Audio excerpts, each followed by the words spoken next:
Miss Crosby. Hi, I'm Janet Bargett. Hi, nice to meet you. Nice to meet you. Come on in and have a seat. All right, thank you.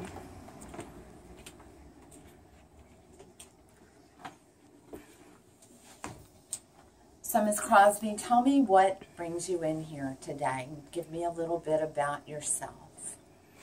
Okay, well, actually, I'm pretty new here to Baltimore. I've only been here for a couple months now. So, Miss Crosby, Yes. tell me a little bit about yourself and what brings you in today. Well, basically, I'm coming in today because I'm pretty new to Baltimore. It's been really recent since I relocated here. And I remember back when I was younger, kind of dealing with some issues when I was a teenager. My mom suggested I get some therapy, and I was seeing a counselor. And I really felt like it helped to just have somebody who I can talk with, who could listen to my problems, kind of help me think through some solutions about things. And not to say that I'm feeling like, I think I'm going to hurt myself or anything like that, but I do feel like I've been a little bit down since getting here, not being with my family, not really making any friends so far. I'm a little down, and yeah, I just kind of felt like I needed to reach out. Maybe this would be a good option that could help me again like it did when I was younger. Maybe it won't, but I just felt like I needed to make the call. I see. So when you were in counseling in your adolescent years, were you ever diagnosed as having depression? Were you ever on any medications? No, I didn't take any medication. I don't remember ever being officially diagnosed. I think more so was just usual typical teenage stuff that I was going through with being bullied and trying to deal with relationship issues at the time. I kind of always had issues with making friends. So, but after I went through counseling, I think I only went for about 6 months, and things started to feel better. And I told my mom I didn't really feel like I needed to go any longer. And things were fine after that, so it really did help, and I don't think I was really diagnosed with anything because it was just the usual stuff I was going through, but it was helpful. So tell me a little bit about the bullying. Was that pretty traumatic to you? In my opinion, it was. Funny thing is, I've at different points in my life came across some of the people who were bullying me, and they kind of like, hi, Valerie, and acting like nothing ever happened. So maybe to them it wasn't that big of a deal, and maybe looking back on it, I've tried to think maybe if I made a bigger deal about it than it really was. But at the time going through it, life was hell. Like going to school, getting on the bus, I had panic attacks almost every morning just trying to get myself ready to go to school. So I would say it was traumatic at the time. I graduated, I ended up going to another school for high school, and I didn't have any of the problems. I, had a new circle of people that I met, and things got a lot better for me, but during that time, it was really hard. So you mentioned something about panic attacks. Did you mention that to the counselor that you were seeing at that time?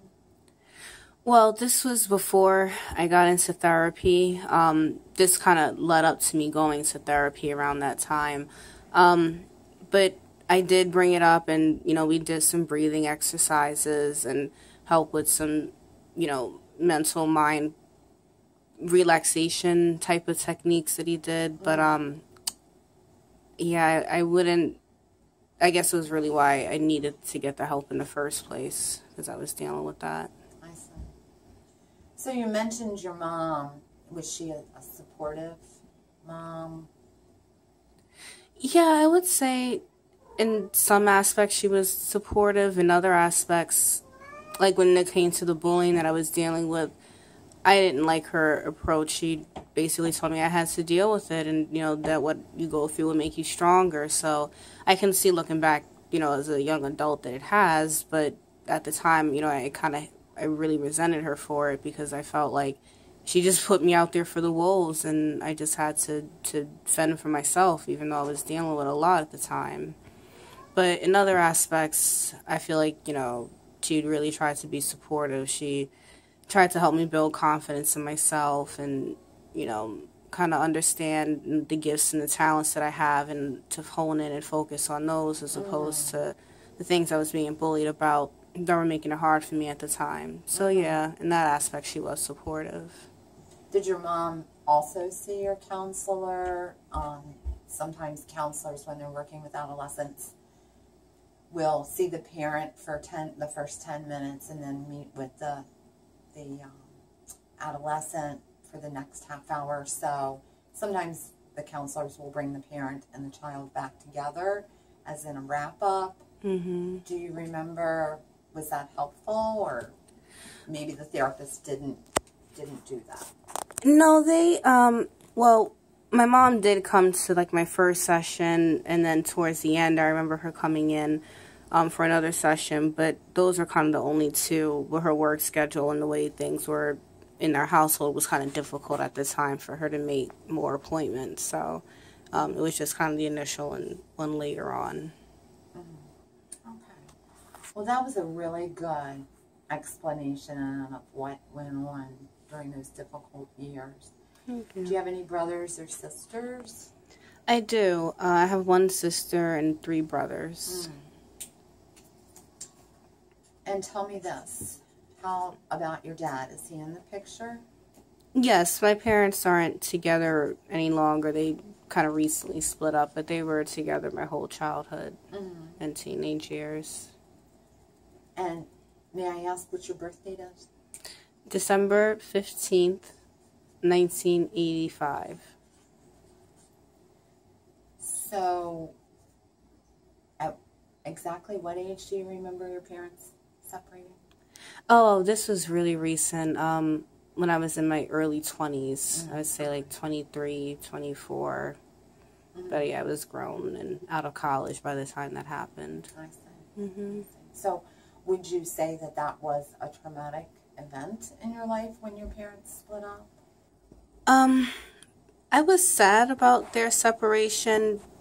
They had been together my whole life, but I had found out a few years even before they separated that they were never married. So that had been like a really big shock for me at the time. But then I realized, it kind of doesn't make any difference. And, they still were together. They raised me in the same household my whole life. So, it was just, I kind of rationalized it as just being a title. And when I asked myself, does this really impact my life? I realized it didn't. So I was able to move on from that. And then the fact about them separating, as I said, it was sad, but they hadn't been happy for the last few years that they were together. And, my mom was working a lot. And my dad, he was off doing his music thing. And it kind of got on her nerves because, it's like he focused so much on music. It was like that was the most important thing to him. So that had been arguments I heard them have many times throughout my life. So it was something like, not to say it was a big shocker when it happened, but, I still feel a little sad. And since then, my mom's gotten remarried, and I really do like the person she's married to. They're happy together. She seems affectionate with him in ways I never saw her with my dad. So it's kind of nice to see her be happy, but it is kind of like that's still a bit of a twinge thinking it's not with him.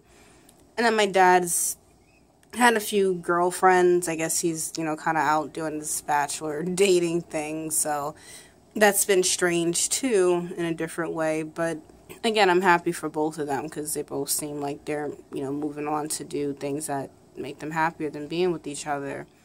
And ultimately, that's what's most important. They did their job raising me, so they enjoy to be happy now. Right, and I think that that's an excellent way to look at that. Yeah, it took a while. So where exactly do your parents live? Well, my dad lives in New York. My mom lives in Atlanta. So they're kind of far away. Not that they moved to get away from each other. My grandmother was kind of getting sick, and it was easier for her to move down there to be closer with her than for my grandmother to try to relocate back up north. So, it just made more sense, and they've been doing really well down there since she moved down there. My brother lives there, too, so, and actually 2 of my brothers live not too far away from each other, so they're all really close, and even I've been thinking about possibly going back there at some point to live instead of just to visit with them. But I really feel like I want to try to make things work for me here as opposed to going back to being with them. As much as I miss them, you know, I've never really been alone on my own my whole life. So I feel like this is important to try to succeed and make it here. So you moved to Baltimore from New York. Okay. Yes. And was there anything in particular that made you think about this move and making this move? Well, I originally came down here because I went to college down here. I got accepted to one of the schools and I graduated. And at the time, my family was still living in New York and I knew it was going to be really expensive trying to move back to live in New York if I lived on my own. And then also, with my parents, our relationship was really tense when I was a teenager. And I feel like we've gotten to be much better with our communication. We've gotten closer since I moved away. And I feel like if I move back, that might change our relationship again. And I'm trying to keep the dynamic how it is. So to me, it just made the most sense since I was already here and it was already job opportunities that I was able to link up with. And I had some network of people I knew from school. Mm-hmm. It would be good, but kind of since then I've lost touch with people. And I don't know, I just feel like I'm kind of by myself now, just floating, trying to survive here. So it is a big change. It is. To move from one state to another. And you were relying on what you had available to you as in supports and resources from when you were a student here. But I think that that's something that we can begin to explore the next time we get together, is what is available in Baltimore and ways to access resources and support systems. But for right now, I really want to get more information regarding you and some of your history. Okay, I'm fine with that. So, you've never had any psychiatric interventions, never been on psychiatric meds, or been psychiatrically hospitalized? No. Is that correct? That's correct. Okay. I have that you have one sister and 3 brothers. Mm-hmm. You have a mom and dad, both living. Does anyone in your family have any medical history? My mom has a stomach issue. I'm not actually sure what the name of it is, but she's got a stomach condition. My dad's got high blood pressure, but it's been pretty well controlled. I think he had high cholesterol for a while too, but I think that's been resolved. How about for yourself? For myself, do you have any of those conditions? No, I've broken an ankle, but that was the only surgery that I had. No other surgeries, no real allergies or anything. No, pretty stable. Grandmother had diabetes. I know heart conditions and breast cancer were from some extended family members, but nothing in my immediate family. How about family history of any mental illness? I do have a sibling that's been diagnosed with paranoid schizophrenia, one of my brothers, but he seems pretty stable. He's not been on any medication since the 90s, but he's been stable, so. Very good, very good. How often do you get to see him? Oh, it's been very infrequent. He does go through periods where he isolates from our family a lot, and so the last time I saw him, I was still in high school. And recently, though, we started talking on the phone and texting and emailing one another, so I haven't seen him since I was in high school, but I have been in some communication with him recently. Excellent. How about your other brothers and sisters? Your sister and brothers? My sister lives out in another country, so I don't get to see her as much as I used to. We used to get together for all the holidays. She always lived out of state, but we always got together several times a year. Now it's, every couple of years when I get to see her. My other brother, I see him still every few months. Sometimes his business brings him up to this area, so I get to see him. And other times I've been, going to visit him. So. And how about education? How far did you go in school? I completed my undergrad, have a bachelor's in psychology and Spanish. I was working towards getting my master's degree, but had some complications with that, so I had to take a little bit of a break and trying to get acclimated with this new environment and a new job. But I do plan maybe to go back to school and see if there's some schools in this area that I can pick up my education again. Now, you mentioned the job.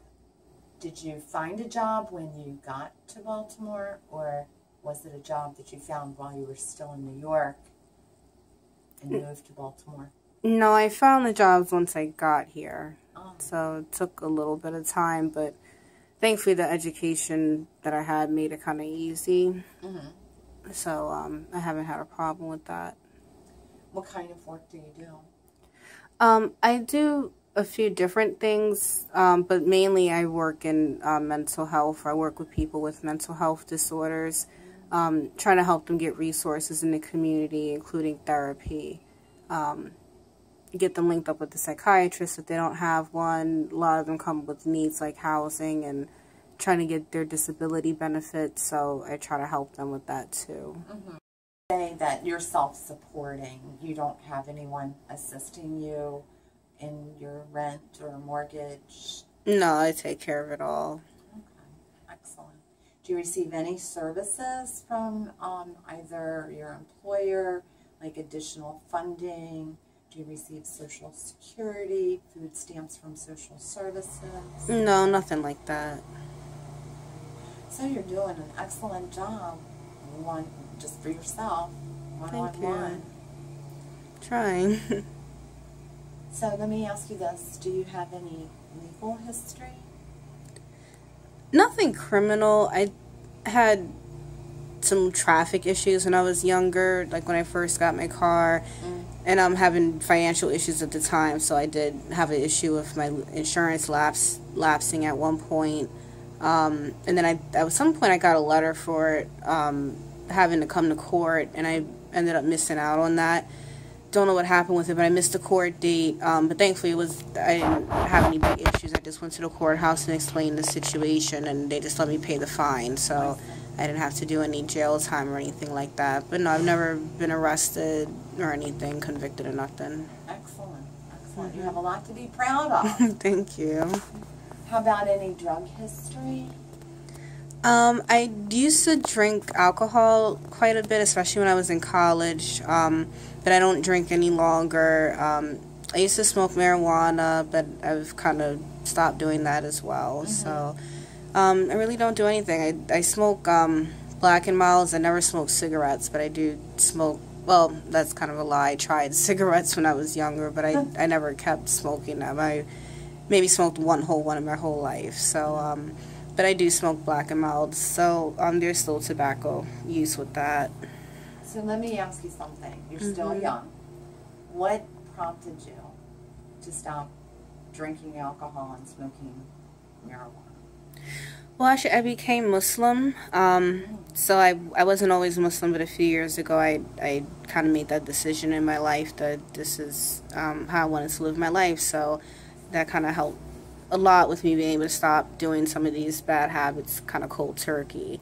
I decided one Friday that I was going to do this and took the weekend to kind of get things out of my system. And Monday, I went to work and I was covered up, and this was how I am now. So very interesting. So do you remember how you were introduced to the Muslim religion? I feel like it was kind of a lifelong introduction in a way. I started when I was in high school. I took a world religions class, and I learned a lot about Islam. And in fact, our teacher taught us what's called the Shahada, which is like the declaration of faith in Islam. Being Irish Catholic, it was kind of funny that he taught us that, but I really believed it, and I kind of internalized it. I took the initiative to memorize it. And later on, I would go through life, and I met different people who were Muslim, and you know, they would suggest about me reading the Quran or learning more about the faith. And just the more I did, the more research I did, looking at other religions and kind of seeing the things that were wrong with them or where I felt like I didn't agree with them, I came to Islam and I realized that it fit and it answered a lot of the questions that I had that my previous faith being Catholic I didn't get answers to. And it just made a lot more sense to me, so I accepted it, and this is my new path now. So that must have been an exciting period in your life. It was very scary and exciting. I didn't know how people were gonna accept me, especially my family. And I heard so many horror stories about people being disowned, and I kind of thought maybe I would have a similar experience. But surprisingly, they were supportive about that. So. I didn't have that kind of problem. That's awesome. Yeah, I agree. So, were you involved in the Muslim religion while you were still in New York, or was that something that happened back in your college days?